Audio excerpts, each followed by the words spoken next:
She hugged a stranger at the airport to stop herself from breaking.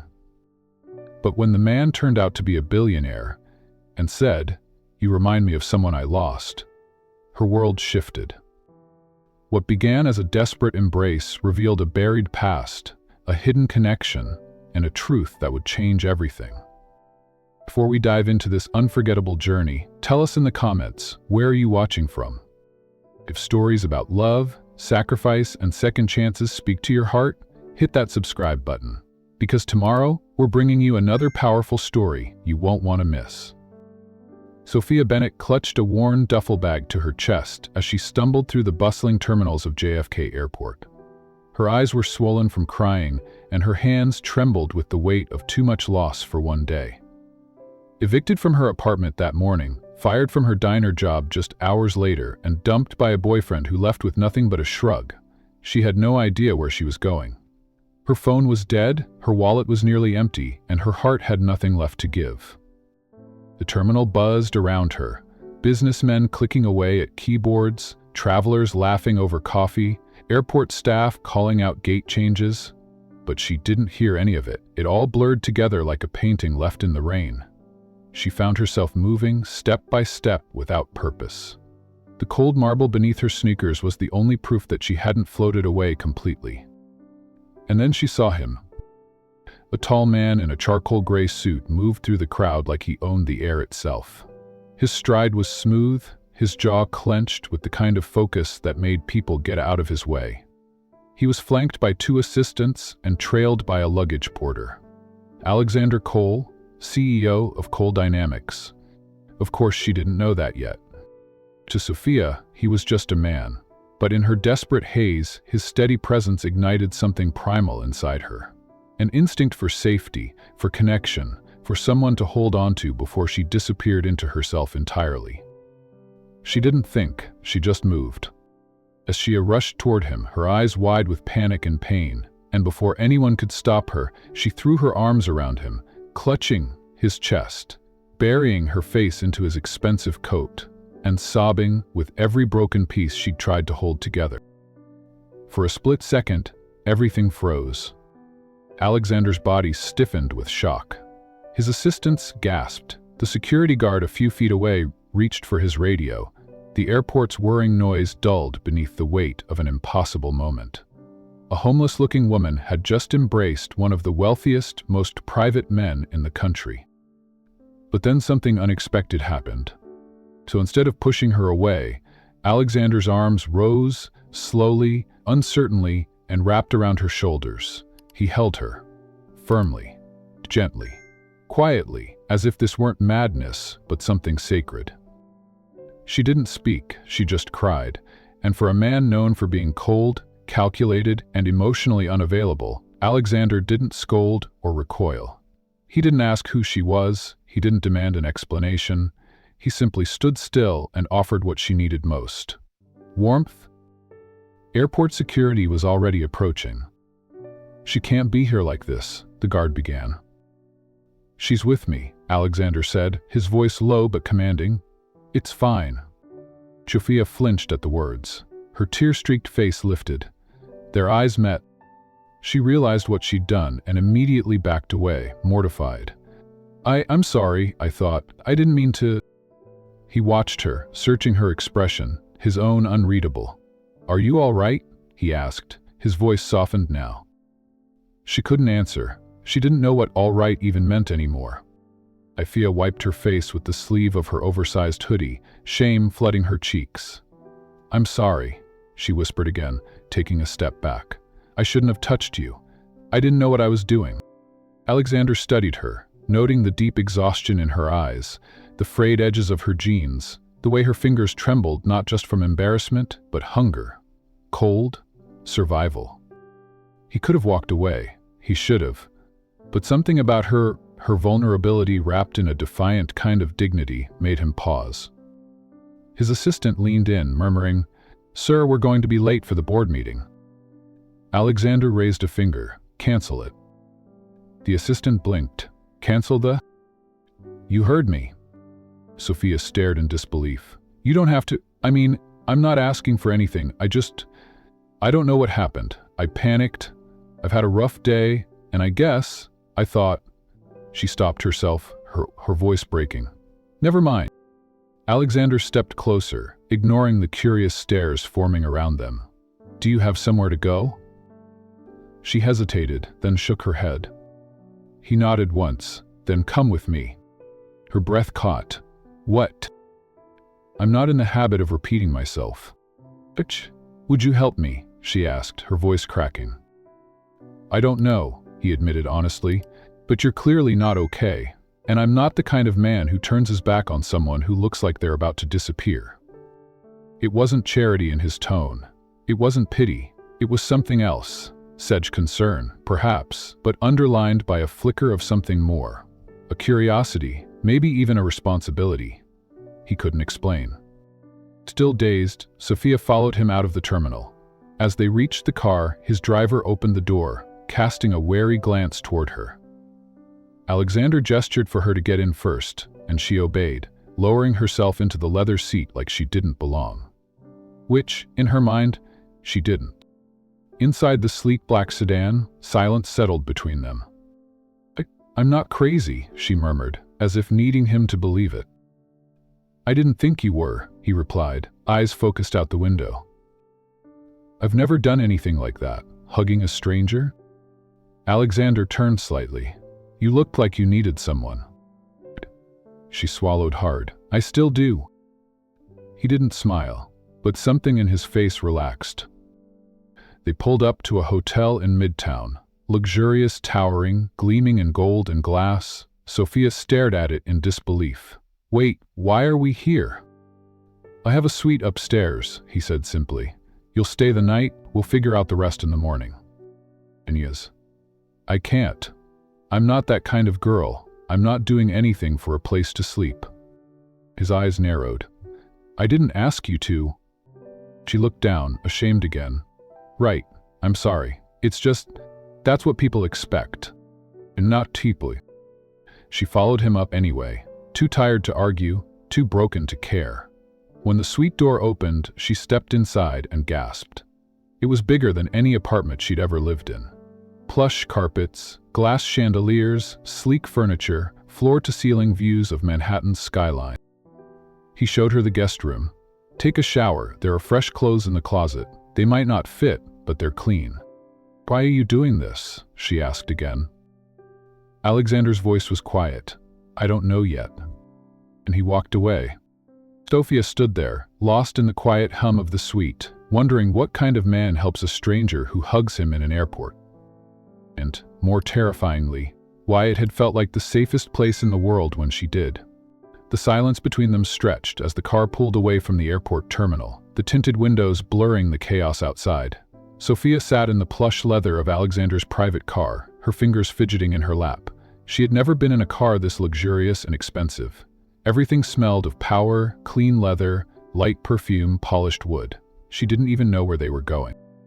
Where should I drop you off? Alexander asked, not unkindly, but in the tone of someone familiar with the situation, giving orders rather than asking questions. Sophia hesitated, then stared out the window. I don't have a place to stay, she said softly. He turned to look at her, eyebrows raised. Nowhere? She shook her head. Not anymore. I got kicked out of my house 3 days ago, and my boyfriend, my ex, decided I wasn't convenient anymore. Her voice caught at the end of the sentence. There was a pause. Alexander glanced down at the sleek phone in his hand, thumb hovering, then back at her. You shouldn't sleep in the airport, she mumbled. I'm not planning on sleeping there, she muttered. He didn't answer right away. Instead, he typed a few things into his phone. I'll arrange a hotel room for you tonight, no strings attached, just a safe place to sleep and eat. Sophia blinked at him. Why? Because I've been where you are. That answer, simple and understated, surprised her. Which? She asked, doubtful. Alexander didn't elaborate. His eyes were fixed forward, but something in his jaw had tightened. After a long beat, he said, There was a time, after my mother passed away, that I didn't know where I belonged. People forget what that kind of loneliness feels like. Sophia swallowed hard. She didn't want to believe him, but something about the way he said it, the tension in his voice, the guarded emotion behind his cool demeanor, made her think he wasn't lying. They arrived at the hotel. It wasn't just any hotel, but the kind that hosted diplomats and celebrities. A concierge came out immediately, nodding to Alexander with hushed deference. Within minutes, she was being guided up to the penthouse suite. She looked back, expecting him to follow. He didn't. "You'll be safe here," he said from the lobby, his expression unreadable. "I'll have breakfast delivered in the morning. Take care of yourself, Miss." Sophia stepped into the suite and heard the door close behind her. It was the quietest silence she had ever heard. Alone in the expansive room, she dropped her backpack by the door and walked toward the bed like she was afraid she'd wake up from a dream. The sheets were smooth and white. There were fresh flowers on the table, a tray of fresh fruit, a bottle of water in crystal glassware. She stood still for a long time, too exhausted to cry, too overwhelmed to sleep. Sophia didn't sleep much that night. The bed was soft, the pillows luxurious, but her thoughts buzzed relentlessly. She kept replaying the moment at the airport, how she'd lost control, how she'd clung to a stranger, how he hadn't pushed her away. Why would a man like Alexander Cole, billionaire CEO, even look twice at someone like her, much less a help? When dawn filtered in through the expansive windows, she was already sitting on the edge of the bed, clutching a robe tightly around her. That's when she heard the knock. "Room service," a voice called. She opened the door slowly and found a cart of breakfast waiting. Fresh pastries, fruit, eggs, coffee, and a folded white envelope resting beside the plate. She picked it up, hands trembling, and opened it. "Ms. Bennett, if you are interested in starting over, I can offer you a temporary position at one of my companies. You'll find the details attached. It's a short-term contract, admin work, modest compensation, but steady. The job begins Monday. If you're not interested, no need to respond. The room is yours until noon today." Again. Attached was a printed job offer, a 3-month administrative assistant role at a subsidiary of Cole Global.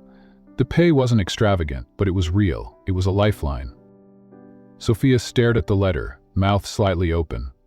It didn't feel real. No interview, no hoops to jump through, just an offer. No one had ever handed her an opportunity like that before. Certainly not a man in a $1,000 suit. 1,000 questions circled in her mind. Why her? What did he expect in return? Why was he doing this? But underneath the skepticism, one thing rang louder. She needed a job. Sophia walked to the massive windows overlooking the city and breathed in deeply. The fear, the shame, it was all still there. But for the first time in weeks, something else stirred. A sliver of hope. By noon, she had packed her things and left the hotel room behind. She didn't see Alexander again that day, but when she arrived at the office on Monday morning, someone was waiting to escort her to her new desk. Her badge had her name on it. Her email address was real. Her seat had a computer, a phone, and a drawer with a welcome packet. It wasn't glamorous. She would be processing documents, managing schedules, fetching coffee for executives. But it was hers. As she sat at the desk, adjusting her chair, she looked around the office. Everyone was well-dressed, composed. Some glanced at her curiously, but most ignored her. She didn't mind. She wasn't here to impress anyone. She was here to survive. Still, she couldn't shake the question she had been asking herself since she left the hotel. Why would a man like him help someone like me? That first week passed in a blur of keystrokes, coffee runs, and awkward introductions. Sophia didn't see Alexander at all. He wasn't in the same building, at least not regularly, and no one spoke of him in personal terms. Mr. Cole was a distant presence, a name spoken in clipped tones by people who never dared make eye contact when they said it. But every time she passed the framed logo of Cole Global Holdings in the lobby, she felt his shadow there. She hadn't forgotten that letter. The formality, the precision, the way he had signed it, A. Cole, as though that were enough. She couldn't decide if it was arrogance or detachment. Still, something in her stomach twisted every time she thought about him. He hadn't touched her, hadn't asked for anything. He had just helped. One morning, as she was organizing paperwork in the back room, she overheard two senior employees talking by the water cooler. He did it again, apparently. Good. Another random charity hire? Heard he pulled someone off the street this time. Literally. Way. What's his deal? The others say it's guilt, others say it's boredom. I think it's just boredom. He's collecting people like pet projects. Sophia froze. Was that how they saw her? She clenched her jaw and turned back to her pile of papers. She didn't want to believe it, but part of her wondered the same thing. Was she just a case study for him? Or a broken toy for him to fix? She stayed at her desk late that day, trying to get next week's assignments done ahead of time. Her back ached, her eyes stung, but she kept working on the work she had been doing. She didn't want to give anyone reason to doubt that she belonged here, even if she wasn't sure herself. Then, just as she was shutting down her computer, her office phone rang. A familiar voice answered, calm, measured, crisp. Accelerator cold. Her breath hitched. I hope the transition has been smooth, he said. Yes, it's fine, thank you. You didn't want to interrupt your first week. I imagine it's been overwhelming. She swallowed. It has, but I'm adjusting. There was a pause on the line. I wasn't trying to insult you by offering help, he said almost gently. I just recognized something I've seen before. Sophia sat up straighter. What do you mean? Desperation, isolation, that look in your eyes at the airport. I've worn it myself. The admission surprised her. There was something human in his voice, something cracked and weathered beneath all that composure. I don't expect anything from you, he continued. You don't owe me your gratitude. Just take the opportunity. Or don't. But know it's real. She didn't know what to say. No one had ever spoken to her like that, with such distance and such strange sincerity all at once. Thank you, she managed quietly. I'll do my best. You already are, he replied, then hung up. She stared at the phone in her hand long after the line went dead. And for the first time, Sophia began to wonder. Maybe there was more to this man than cold offers and quiet power. Maybe, just maybe, he was carrying something too. Nathan didn't waste time. The morning after the contract was signed, a line of stylists, etiquette trainers, posture coaches, and voice consultants filed into the mansion like soldiers preparing for battle. Emily stood barefoot in the foyer, arms crossed, watching them as if they were invaders. She didn't like being poked, prodded, or told she needed to be invasive. But Nathan had made it clear. The first day was brutal. Hours spent learning how to sit, stand, walk, and even breathe like a woman of refinement. When one of the instructors subtly sneered at the way she pronounced certain words, Emily snapped, I wasn't raised in a palace, sweetheart. But she didn't quit. Not because she wanted to change, but because she refused to let them think she couldn't. She endured every correction, every raised eyebrow, every thinly veiled comment about where she came from. Nathan observed from a distance, arms folded, silent as ever. Occasionally, he offered a curt nod of approval, but most of the time, he seemed uninterested, another cold executive watching an investment take shape. Yet, behind that stoic facade, something shifted. He noticed her tenacity, the way she resisted passivity, the way she bit her tongue and kept going even when it was clear she was exhausted. He had expected compliance. What he got was grit. By the end of the first week, Emily could walk in heels without wobbling and use silverware in the correct order. The transformation wasn't complete, but the woman who once slouched at the dining table now held her chin high, even if it was out of defiance rather than elegance. The real test came sooner than she expected. Nathan informed her that she'd be accompanying him to a business dinner with foreign investors. It's not optional, he added coolly. Consider it your first public appearance. Emily's stomach twisted. She wanted to scream, to throw the stupid etiquette book at his face, but she nodded. Fine, just tell me what I'm walking into. That night, a black dress awaited her, modest, elegant, and far more expensive than anything she'd ever worn. She hesitated before putting it on. She still didn't know who she was in this strange new world, but she zipped it up and met Nathan at the grand staircase. He looked her over with mild surprise, then offered his arm. Let's go. At the restaurant, eyes turned as they entered. Nathan, ever polished and commanding, drew attention wherever he went. But this time, people looked twice. Emily didn't speak unless spoken to. She listened, observed, and when finally addressed by one of the investors, she responded with, to her own amazement, the words came naturally. She remembered the coaching, how to maintain eye contact, how to ask questions without sounding ignorant, how to hold her own without overstepping. She even made one of the senior partners laugh, not out of politeness, but genuine amusement. Nathan sat beside her, silent but watching. For once, he didn't correct or cut her off. In fact, as the evening progressed, he leaned back, amused, as she debated trade logistics with a man twice her age. When the dinner ended, one of the guests said to Nathan, "Your wife is quite sharp." "Isn't she?" he replied, not looking at her, but with the faintest curl of a smile. In the car ride home, silence stretched between them like a fragile wire. Emily finally broke it. "I did okay." "You were impressive," Nathan said simply. It wasn't a compliment tossed out for show. It was honest, and somehow that meant more than flowers or flattery. His voice had an unfamiliar softness, just for a moment, but it made her heart race in ways she didn't want to admit. Over the next week, Emily noticed subtle changes in him. He still maintained distance, still gave orders like a king in his castle, but he lingered longer in rooms where she was present. He asked how her day went. Sometimes he even listened. She didn't know what to make of it, and she didn't trust it, not yet. But she felt it, the tension shifting, something stirring beneath the surface. One afternoon, she wandered into the study, looking for a pen, and stumbled upon a drawer left slightly ajar. She wasn't snooping, at least not intentionally, but curiosity got the best of her. Inside were documents, neatly arranged, contracts, ledgers, emails. Her eyes fell on one folder, labeled Bet. Her fingers trembled as she pulled it out. The printout was clear, Michael's email to Nathan, outlining the terms of their deal. The $1 million, 0 cents.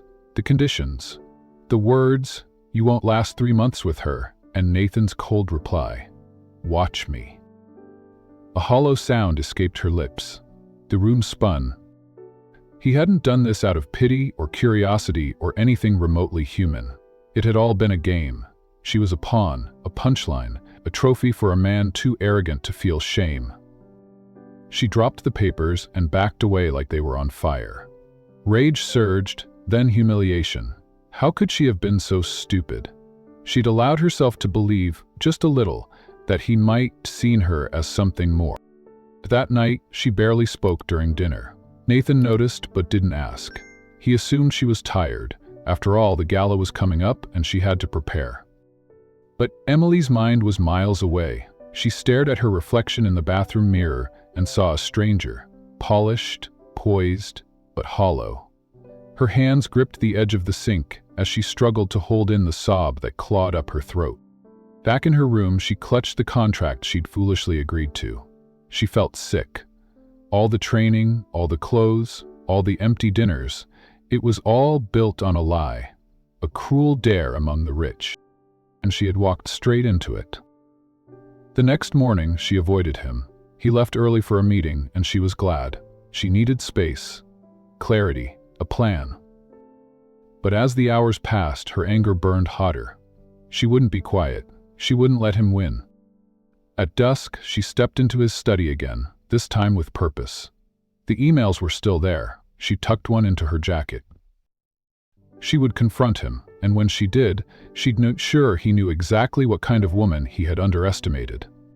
She was no longer a pawn, and she would never be someone's project again. The ballroom sparkled under a canopy of crystal chandeliers, each flickering light reflecting off the polished marble floors and the silverware like sculptures on the white cloth tables. Waiters moved gracefully between groups of men in suits and women in jewelry, their light footsteps muffled by the jazz and laughter. In the entryway, Sophia stood silent, her breath caught in her throat. She wore a simple navy dress she had borrowed from a thrift store just hours earlier. Though it lacked the designer labels and sparkles of everyone else at the party, it hugged her in all the right ways. Her hair was pinned up delicately, framing her face with casual elegance.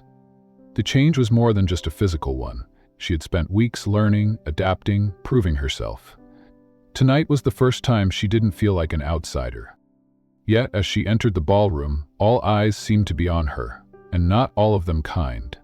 Whispers flew like daggers across the room. Some guests barely concealed their amusement or confusion. But Alexander? He stood across the room, talking to a group of older executives, his eyes scanning the space until they found her. Their eyes locked, but something in his eyes softened. He excused himself from the group and began walking toward her. Sophia swallowed the lump in her throat and straightened her shoulders. She wouldn't let nerves swallow her. "Appropriate," he said when he reached her side, his tone neutral, but his eyes lingering longer than usual.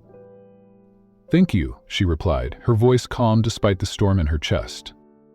They stood side by side for several minutes, observing, exchanging short words. He didn't offer to introduce her, and she didn't ask. Still, the fact that she was invited. Later in the evening, while navigating her way to the restroom, she passed a cluster of executives near the bar. She wasn't trying to eavesdrop, but her name caught her attention. "I heard she's only here because of her mother," one man said, chuckling behind his whiskey glass. Quote, "Alexander always did have a soft spot for family debt," another sneered. "He never could separate business." Sophia froze. Her mother? Heart pounding, she ducked behind a pillar, her breath shallow. A rush of memories surfaced. Her mother's tired eyes, long hospital nights, questions never answered. Had Alexander known her mother? Is that why he helped her? Had she been a project all along? She returned to the ballroom with her thoughts in chaos. Alexander was near the stage now, speaking with a local politician. She walked straight up to him, eyes blazing. "Did you know my mother?" she asked without greeting. His expression faltered, just for a second, then he schooled it back into place. "Sophia, not here." She pressed, her voice low but cutting. "You've been helping me all this time. Was it out of guilt? Pity? Tell me the truth." He glanced around at the nearby guests, discomfort flashing across his face. "We'll talk about this later." "That's not good enough," she snapped, and the air between them thickened with silence. Without another word, she turned and walked out. The chill of the evening air slapped Sophia's cheeks as she stepped outside the gala. She didn't wait for a car or think about where she was going. Her feet simply moved, fast and unsteady, as if they could carry her away from the confusion building in her chest. She walked for blocks, the sound of her heels clicking against the sidewalk echoing louder than the whirlwind of thoughts in her mind. Her dress felt suddenly too tight, too borrowed. Her body trembled not from cold, but from a familiar ache, betrayal. She had felt it when her father disappeared, when her mother's illness dragged them into poverty, when job after job turned her away. And now, from the man she had foolishly thought might have seen her for more than a pity case. Back in her small hotel room, she ripped off the gown and sat on the edge of the bed, staring at her reflection. Her eyes were red, her mascara had started to smear. The girl staring back at her didn't look strong. She looked like someone still trying to survive. The thought hit her like a blow. What if she had been surviving on a lie? Unable to sit still, Sophia reached for her phone. Her hands shook as she scrolled through her contacts. People she rarely called anymore. She passed old coworkers, schoolmates, until finally, her finger hovered over a number saved under Aunt Marion. It had been years. They hadn't spoken since the funeral, but tonight, something in her heart demanded answers. She pressed call. The phone rang twice before a tired, wary voice answered. "Hello? On air, it's me, Sophia?" There was a pause, then a soft sigh. "Sophia? Goodness, it's been a long time. Right? I need to ask you something. About my mother." Another pause. "Why now?" "Sound as I? So you may be interested. Alexander Cole knew her. I overheard some people say she used to work for his family. Is it true?" There was silence on the other end, long and weighty. Sophia was about to speak again when Marion whispered, "I was hoping you'd never find out." Sophia sat upright. "Find out what?" "Your mother. Yes, she worked for the Coles. She was a personal assistant to Alexander's father. Years ago, when you were just a child." "Why didn't she ever tell me?" She wanted to protect you. Things didn't end well. There was a scandal. She was blamed for something she didn't do. Embezzlement, I think. Fired without notice. No severance, just gone. It destroyed her reputation. No one else would hire her. Sophia's stomach twisted. She got sick not long after that, Marion continued, and she was never the same. She was so ashamed, Sophia. She never wanted you to carry her burden. Tears burned down Sophia's cheeks. Why didn't you tell me any of this? Didn't make promise. Your mother made me promise, but now, if this man is helping you out of guilt, you deserve to know the truth. Sophia sat in silence, long after the call ended, her mind spinning. Alexander had known, or at least known part of it, and yet, he never said a word.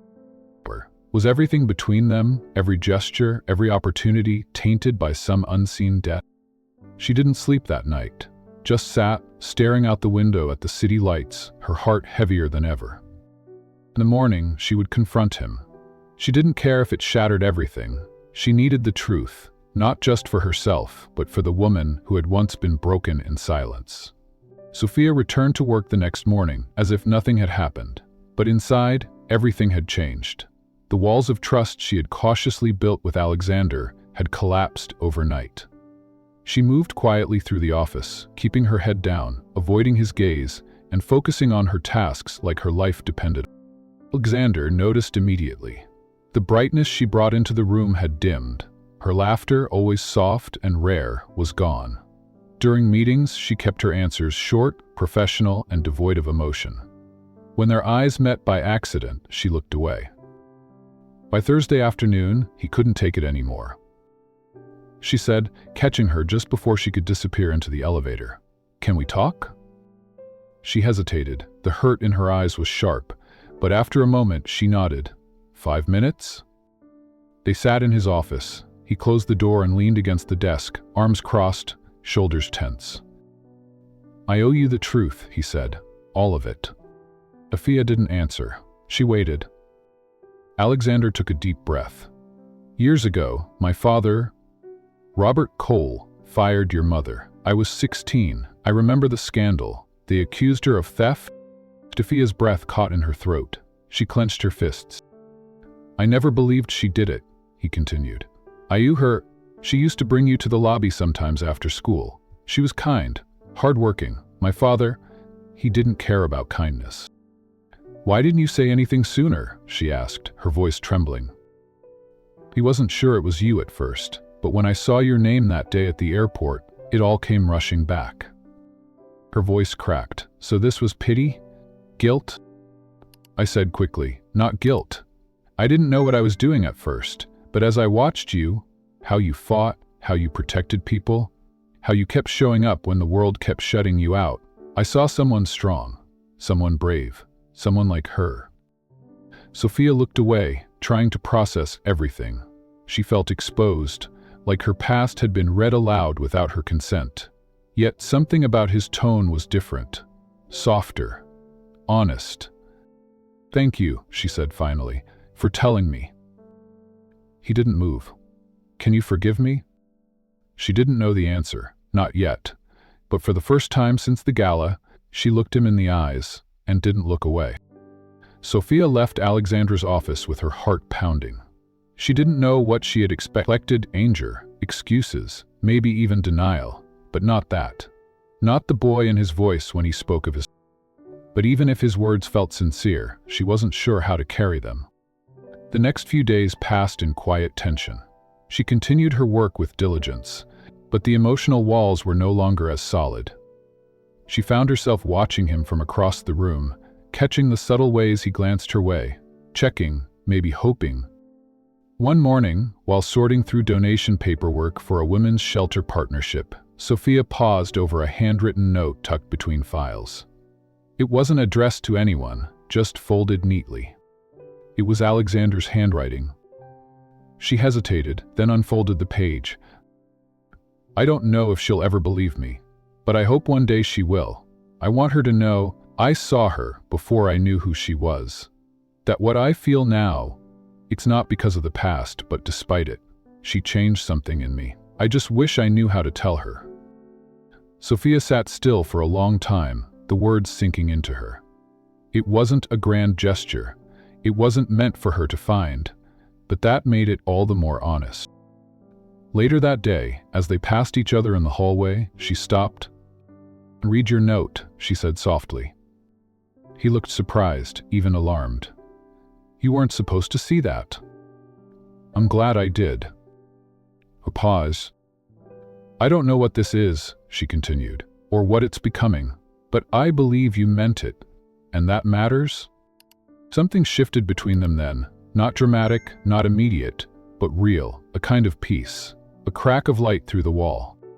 He nodded, his voice hushed. "It's all I hoped for." That evening, as Sophia left the building, she turned back once, watching the office window where Alexander stood alone, looking out at the city. She didn't smile, but she didn't look away. The next weekend, Sophia found herself walking through the downtown district with Alexander. Not by arrangement, just chance, or maybe something else. The afternoon sun filtered softly through the city skyline as they ended up at a small community park, where families laughed and children chased bubbles across the grass.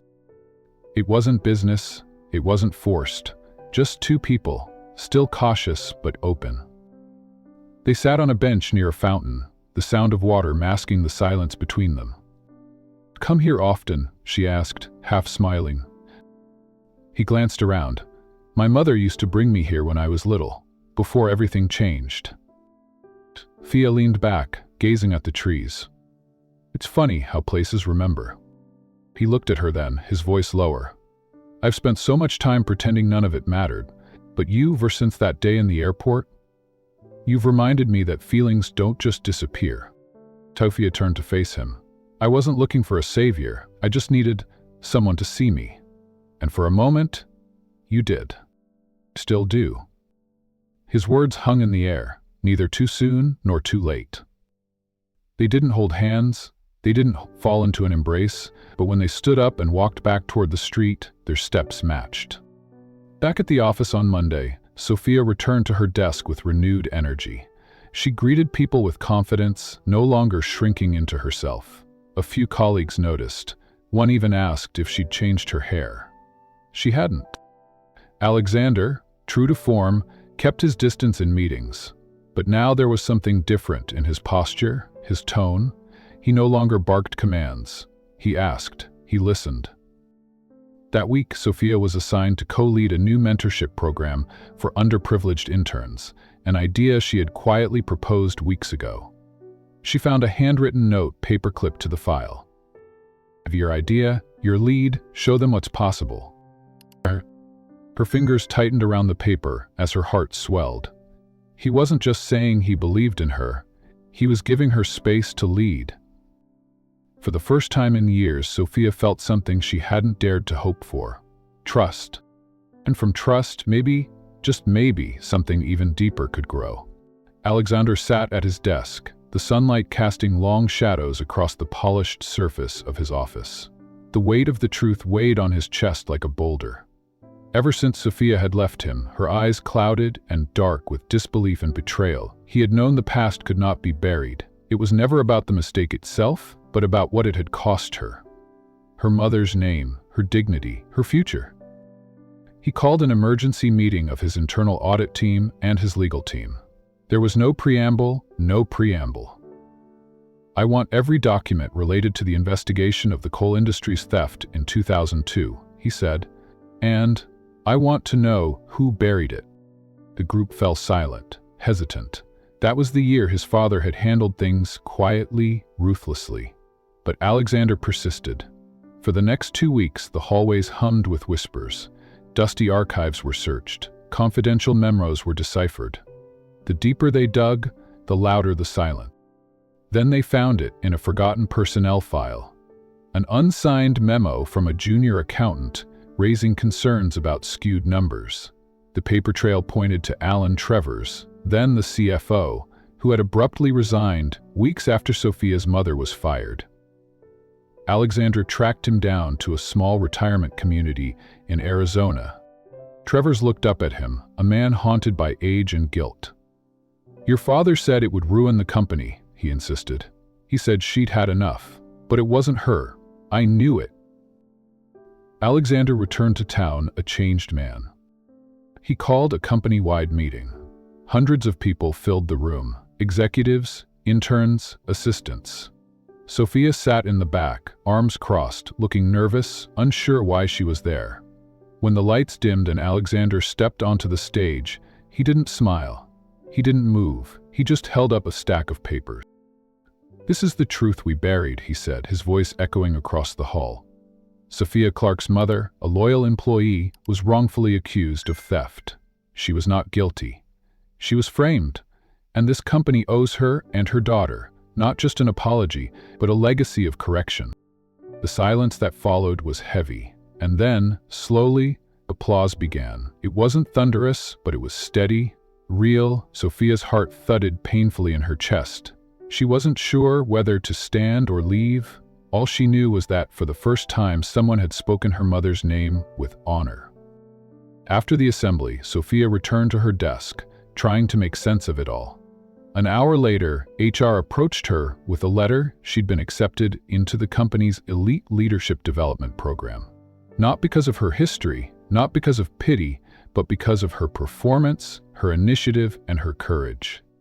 She stared at the letter, the words. Still, something inside her hesitated. Forgiveness wasn't a contract, it was a process.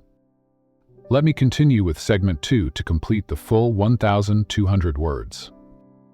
While Sophia processed the weight of it all, Alexander began to change in quieter, more visible ways. He withdrew from the usual press releases and boardroom bravado. Instead, he started appearing at the volunteer events she often saw posted on the breakroom bulletin board.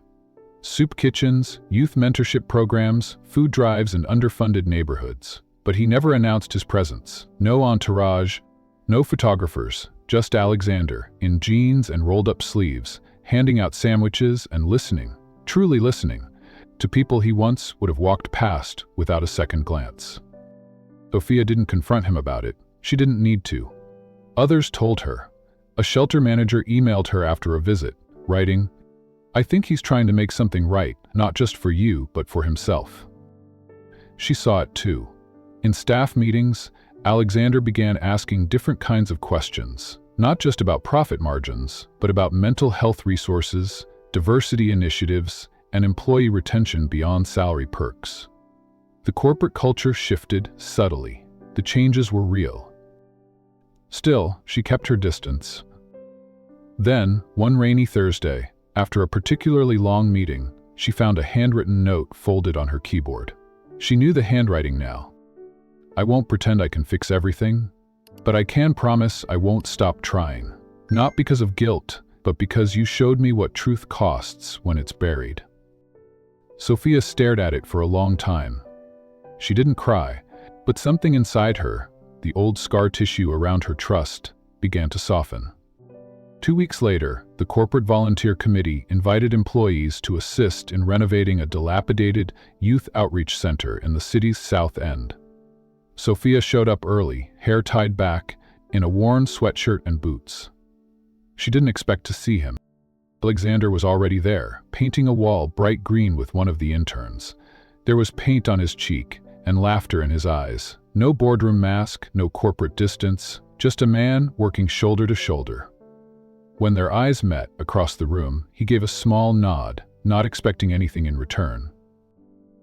Later that afternoon, they found themselves sitting side by side on a stack of unused chairs, both sipping water and watching a group of volunteers rearrange donated furniture. "Your mother," he said quietly.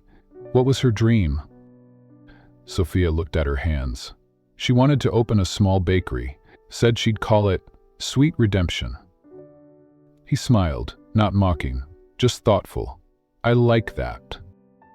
"Had this silly idea," Sophia added, "that people deserved more than forgiveness. They deserved a chance to start again." Alexander was silent for a long moment. Then maybe she was right. Days passed. Then another invitation came, this time from the corporate communications team. They wanted to name the new internal training center after Sophia's mother. But they made one thing very clear: the decision was hers. When the naming ceremony happened 2 weeks later, Sophia stood in front of the newly installed plaque that read, "The Clara Bennett Learning Center." The crowd applauded. Alexander stood at the edge of the crowd, hands clasped, silent. He didn't speak that day, and Sophia realized. After the ceremony, he approached slowly. "This was never about me," he said softly, "but I hope it helps you move forward." "With it," she answered. Then, almost without thinking, she pulled a worn photo from her purse, her and her mother in aprons covered in flour, laughing. "She would have liked you," she said, "eventually." Alexander let out a breath, almost a laugh. "Then maybe I'm on the right path." They didn't hold hands. They didn't embrace. But for the first time, Sophia didn't feel like she was standing across from a powerful stranger. She felt seen. And that, she thought, was the beginning of something neither of them had the words for. The sun dipped low over the horizon, casting long shadows across the perfectly manicured garden of Alexander Cole's estate. The evening air carried the soft scent of jasmine and roses, blending with the distant hum of cicadas. Sophia Bennett stepped out of the grand house with careful hesitation. Her heels clicked against the stone path as she followed the soft glow of lanterns strung through the hedges. Alexander was already waiting in the garden, dressed more casually than she had ever seen him. No tailored suit, no silk tie, just a dark button-down and slacks, the top buttons undone. It made him look less like a billionaire CEO and more like a man stripped of defenses. His eyes met hers, softer than usual, carrying a quiet intensity that made her heart pound. "I thought we could walk a little before dinner," he said. Sophia gave a small nod, her hands nervously clasped in front of her. They strolled in silence at first, the crunch of gravel beneath their shoes the only sound between them. Lantern light painted the path in gold. As they passed a tall wall of climbing roses, Alexandra gently guided her to a smaller path that branched off to the right, one she hadn't noticed before. It led to a quiet, enclosed part of the garden. There, nestled under a weeping cherry tree, stood a new stone marker.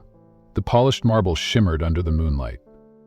Sophia stepped closer, her breath catching as she read the inscription. Memory of Marianne Bennett. Loyal, honest, unbroken. Her mother's name. Her knees nearly buckled, but she didn't fall. Instead, she stared at the stone, emotion rising in her throat like a wave she couldn't swallow. "You did this?" she asked, her voice hoarse. Alexander nodded. "I thought it was time someone told the truth. Properly?" Sophia turned to face him. Her expression was unreadable, part sorrow, part disbelief, and something tender flickering just beneath the surface. "He had that stone carved the day after the board meeting," he continued. "The day we cleared her name. But I wasn't ready to show you. I needed to be sure I was doing it for the right reasons." Her lips trembled. "What are the right reasons, Alexander?" He looked down, then back at her with eyes full of vulnerability. "I spent so many years building walls, trying to be someone powerful, someone invincible. But meeting you, watching you fight through everything, with dignity, with strength, you didn't just survive, Sophia. You reminded me what it meant to..." She said nothing, afraid her voice would break. "He thought I was helping you," he said. "But the truth is, you saved me." Sophia's heart ached. She wanted to believe him. She wanted to lean into the moment, but there was still a shadow over her heart. Years of pain, of distrust, of being forgotten. Alexander slowly reached into his coat pocket, not for a ring, but for something simpler. He pulled out a folded piece of stationery, slightly creased, sealed with a wax stamp. He didn't hand it to her. Instead, he looked into her eyes and spoke one final time. "I don't want to offer you a contract. I don't want to make promises you aren't ready to hear. I want to offer something else. Honesty, love, and the chance to build something real, if you'll have it. Not on my terms, on ours." Then, he knelt beside her bed, without audience, no diamond, no grand gesture. Just a man asking for a future. Sophia stared down at him, stunned, the garden lights shimmering like stars around them. Her mouth opened slightly, but no answer came. The silence stretched between them, thick and fragile. Sophia stood frozen, caught between the weight of the past and the possibility of something new. The image of Alexander kneeling in the garden, his hand resting not with a ring but with sincerity, was unlike anything she ever imagined. She wanted to say yes, not to a proposal, but to the life behind the words. Yet a part of her still hesitated. She whispered, finally breaking the stillness. Alexander rose slowly to his feet, not pushing for an answer. He reached out but stopped himself short of touching her. Because I didn't understand until recently that love isn't something you control or earn through power. It's what you offer when you're willing to be seen. And I want you to see me, all of me.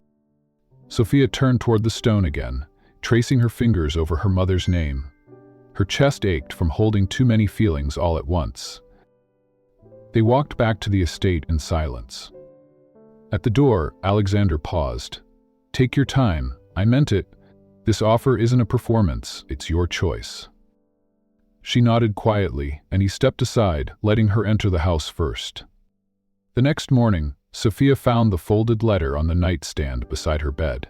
The wax seal was unbroken. Her name was written in careful strokes on the front. Her fingers trembled as she peeled it open. The letter wasn't long. It didn't beg, it didn't explain too much. Instead, it spoke with quiet humility. Sophia, you once told me trust isn't about grand gestures, it's about consistency. I hope I've shown enough to earn a little of yours, even if it takes more time. This isn't a proposal to fix the past. It's a promise to face the future together, honestly. No games, no power plays, just me and you, if that's something you can imagine. I'll wait. Alexander. Tears slipped down Sophia's cheeks before she could stop them. The ache in her chest softened, not gone, but gentler. It wasn't just his words that moved her, it was the way he'd chosen not to pressure her, the space he gave her to decide. That, more than anything, made her believe he had truly changed.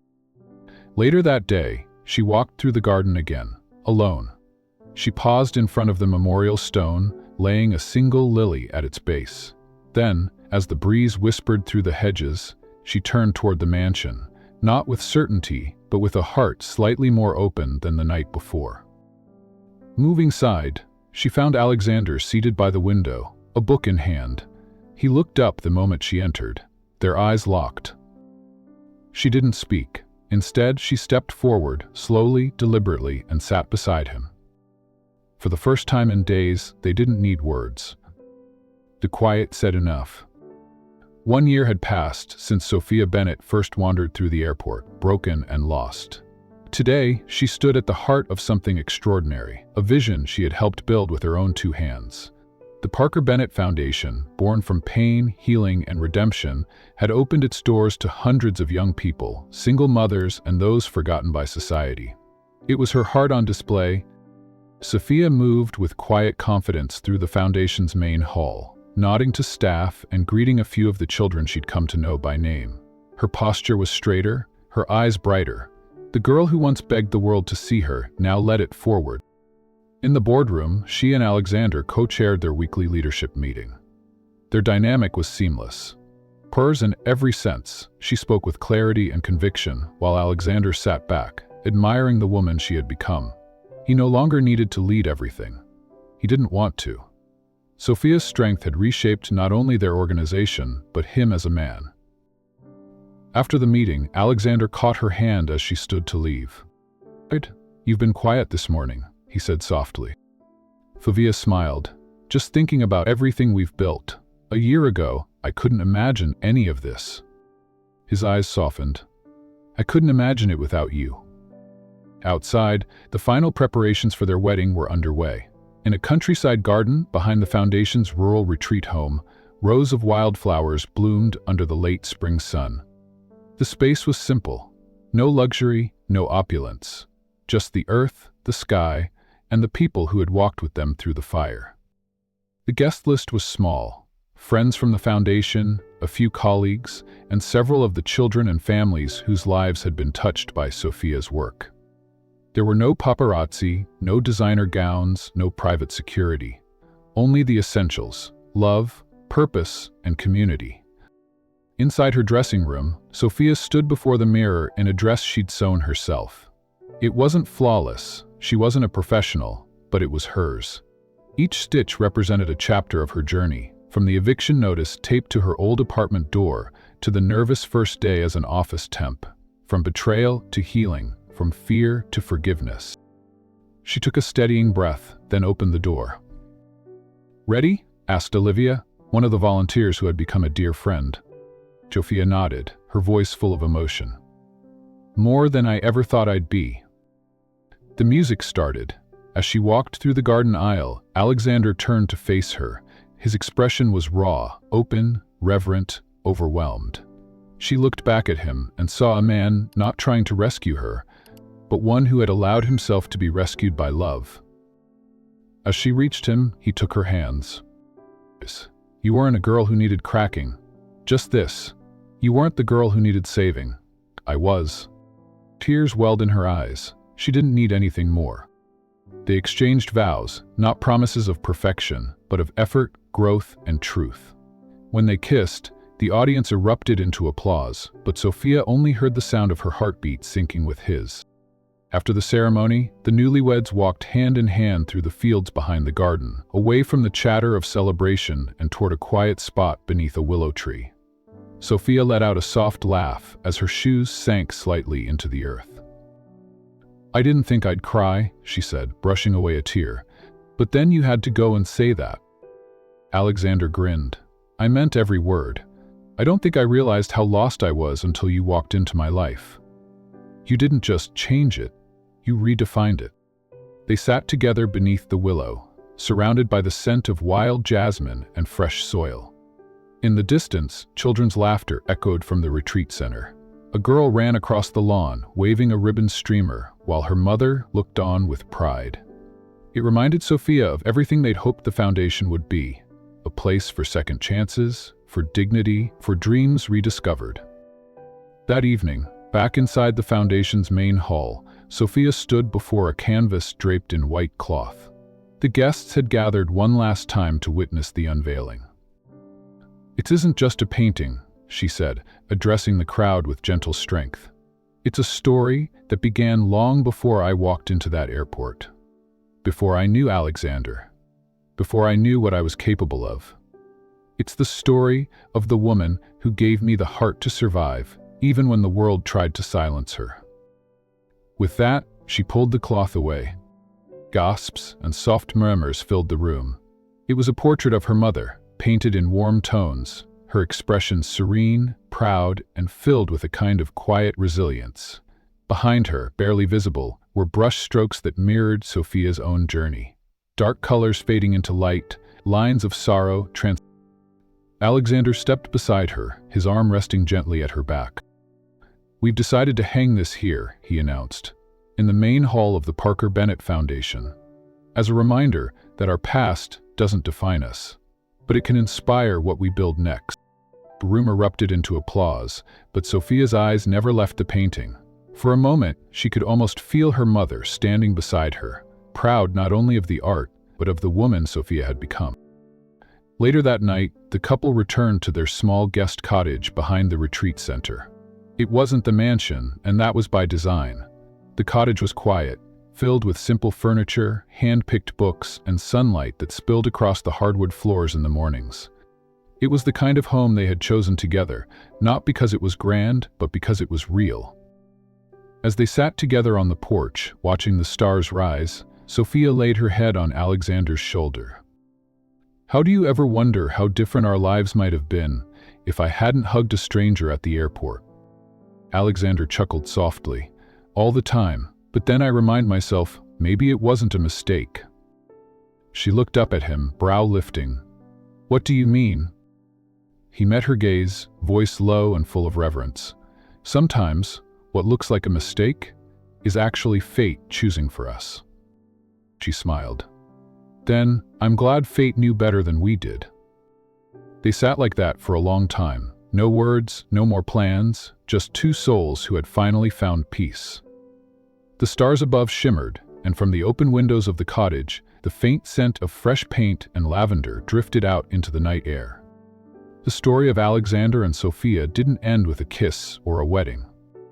It began there, with love not rescued but rebuilt, with legacy not inherited but created, and with a name not just shared but honored.